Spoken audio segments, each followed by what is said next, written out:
जय जगन्नाथ। आसतु आज जानिबा कथा एकरे स्वामीर सही सबु कर्तव्य जानिबा जहाँ स्त्री पाई से सबुबले करिबा उचित।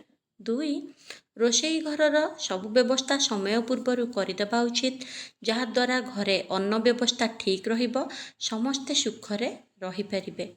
तीन, स्त्रीर गुप्त कथा माँ बापा पाखरे पहुँचेबा अनुचित जहाँद्वारा कली झगड़ा हेब नहीं, घरे बुझामणा ठीक रहिबो।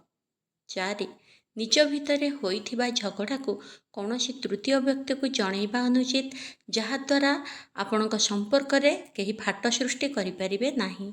पाँच, स्त्रीर भूल थिले भी ता सांगरे रही भूल समाधान करदेवा उचित। यह द्वारा स्त्री आपणक प्रति सबुबले कृतज्ञ रहिबो। 6, स्त्रीर तुलना कौनसी तृतीय लोक सह अन्य नारी सह करिबा अनुचित जहाँद्वारा स्त्रीर मन को सबुबले बांधिकी रखिपारिबे। 7, किछि भी गुरुत्वपूर्ण काम करबा आगरु स्त्रीर परामर्श नबा उचित जहाँद्वारा स्त्री निजको गर्वित भाविबो। 8, पारिवारिक कथारे स्त्रीर सांग दबा उचित जहाँद्वारा स्त्री को सबुबले सहयोग एवं साहस मिलिबो। 9, बाहर लोकंक आगरे सबुबले स्त्रीर समर्थन करबा उचित जहाँद्वारा स्त्री निजको योग्य बोली भाविबो। 10, कौनसी भल वस्तु उपभोग करने पूर्व स्त्री विषय और ता भाग विषय चिंता करबा उचित जहाँद्वारा आपणक प्रेम को स्त्री अनुभव करिपारिबो। 11, स्त्री व्यतीत अन्य कौनसी नारी सह शारीरिक संपर्क ठारू दूरेई रहिबा उचित जहाँद्वारा स्त्री प्रति गभीर प्रेम दर्शाइथिबो। 12, अन्य नारी मानंकु माँ और भग्नी भली विचार करबा उचित जहाँद्वारा स्त्री और आपणक भितर भल संपर्कटिए रही पारिबो। 13, स्त्री ठारू जन्मित संतान मानंकु निज जीवन ठू अधिका भल पाइबा उचित जहाँद्वारा परिवार मजबूत हेकी रहिबो। 14, स्त्रीर सुरक्षा पाई सबुबले कर्तव्यनिष्ठ रहिबा उचित जहाँद्वारा स्त्री आपणक उपरे भरोसा करिपारिबो। 15, स्वास्थ्य खराब बेले अहम भाव न रखी तार सेवा करबा उचित जहाँद्वारा स्त्री मध्य सबुबले आपणक सेवारे रहिबो।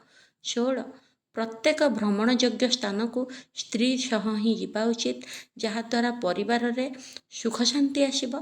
17, स्त्रीर सबु भल काम को प्रशंसा करबा उचित स्त्रीर आत्मा सहकारे भल पाइबा बढ़ी जाए।